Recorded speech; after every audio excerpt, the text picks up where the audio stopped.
Hey everyone, I'm Molly the Kush RN, and you've reached Conversations with Kush podcast. Today we have a very special segment with Laura Manuel. She is actually a cannabis patient, and she's here to talk about how cannabis helps her and how she accesses her medicine. So thank you, Laura, for being here. Yeah.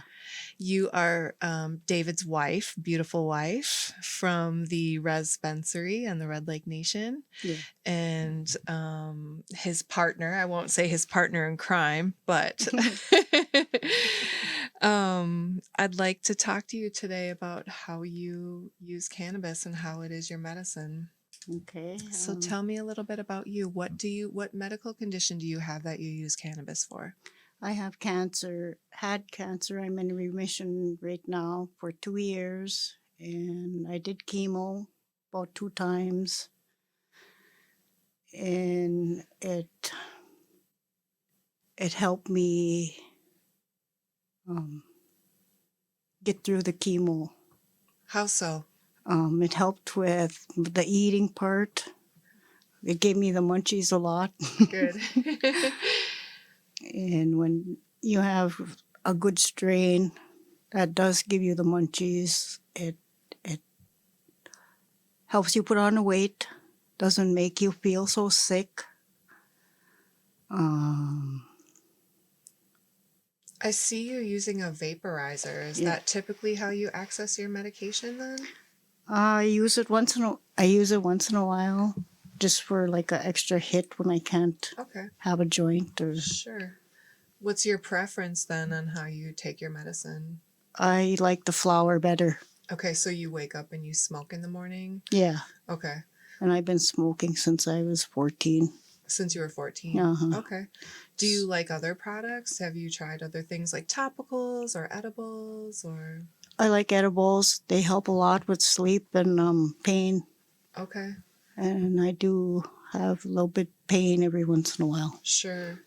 And we just actually talked about that. You were at a concert last night and all of the vibrations and stuff really kind of shook your bones up a little bit, right? Yeah, it kind of made my hurts hurt. Yeah, exactly. Your hurts hurt. Thank goodness there's cannabis for that, right? Yeah. I didn't bring none in with me though. Yeah, it's hard. I think that's when consumables can be really good for people. So you can take like those little tinctures, you can pour them into your soda or your water. Yeah. You can do capsules like Molly has. I did edibles before we went, so that helped. Yeah. It's not the same though. I think when you smoke, you get that immediate relief. And I hope that's what people start to understand about cannabis, is that it can be used in so many different ways and different forms that it can really just get you through your day. When you were going through the throes of chemo, was it always a smoking product for you? Yeah. Okay. There wasn't too many edibles then. Okay. So you would have to pretty much smoke in order to get relief. Yeah. Okay. Have you delved much into topicals? No, I haven't. Would you like to? I probably would. My husband makes some good homemade medicine. Yeah? Like what? It's called Minigan. Minigan? Minigan. Minigan. Yeah. And what is it? It's herbs, bear grease. Okay. So it's like a salve. Yeah. Okay. Herbs and bear grease, and now is that being infused with RSO? We haven't done that yet. Okay. Hopefully that's next. I hope to. A lot of people use it for arthritis. They have bad arthritis, and sure. That's when I'll say, here, try this. Talk about some of the other things that you see people coming in for, some of the other ailments. You mentioned arthritis. Is there anything else? One time I had this friend come over, and he went to Fargo for heart stuff. Okay. And his wife was going to visit him. And she stopped in, and I had some oil from a medical dispensary in Hibbing. Okay. And she asked if we had anything that could help, so I gave her some oil. And help with what specifically? Was it pain that he was having Yeah, a lot of? pain Okay. and stuff. And she went over there and she brought him home and gave him the oil. And the next day he come over and he said, you know, that fixed all of my hurts. Wow. And that's when I realized that the oil was doing a lot for the people that the doctors couldn't. Exactly. Right? There's just some things that modern medicine can't help with. I had another friend come over and she was in the hospital and had high blood pressure. And we sent some, what was it, brownies or something like that to her. And she was out the next day. I just want to caution people on blood pressure medications and cannabis, though, because it can really lower your blood pressure. Yeah. So I think people need to really make sure they're kind of working with their doctor and letting them know, like, hey, I've been trying cannabis. And so this is a good time to mention that it's important. The dosage. Yeah. You got to be careful with the dosages. The dosage and just making sure that your provider is aware that you are using cannabis and, you know, because that kind of pushes them to be like, okay, well, now I have to know about this. Mm-hmm. I feel like in the medical community, there's not a lot of knowledge about cannabis. And there's such a stigma that people are like, I'm not going to bother learning about cannabis. Like, that's for stoners, Yeah. you know? But now people are really coming out like you and saying, this is the medicine that helps me. Yeah. You know, all of the other things. And yes, thank goodness for chemo and thank goodness for radiation. But like cannabis is really an adjunct therapy in that instance where it's supporting. With the cancer that I have, it's non-hodgkins lymphoma and it's in my blood. Yeah.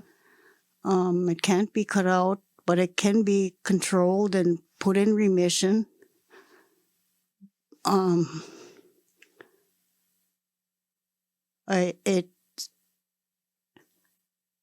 Cannabis has helped so much for the hurt. And I wish that the doctors would up the milligrams and telling the people that they need to send a little bit more to get the help they need. With cannabis. Yeah. Yeah. Have you had a conversation with your doctor about cannabis, your cannabis use? Yeah, all the time. Good. I'm really glad. I encourage everyone to do it. And what do they say? Well, it helped me a lot with eating and making my blood a little bit back, white cells. Okay. Helped your labs improve? Yeah. Okay. What did your doctor say when you told him I use cannabis? They weren't too accepting of it. Okay. At first. And then I got a new doctor, and he was from, not even sure where he was from, but it was another country, and they must use cannabis way more over where they were at. So he was willing to sign that state thing to get me on the medical cannabis. Beautiful. This is a really good time to mention if you are having those conversations with your doctor and your doctor is not being receptive to cannabis, you need to seek other help. You need to get a new doctor and find someone that will listen to you because ultimately, as patients, we are the ones that matter. We have patient autonomy. We are to be given all of the information at the end of that, we are able to make our own decisions. And so I really thank you for doing what you did and being persistent and really pushing it so that you could get the help that you needed. Is there any final thoughts that you want to say about cannabis and as medicine? Just that I think the milligram should be a little bit more than just 5. Okay. So the products out there aren't strong enough for someone that may need higher dose Dosage, yep. medications.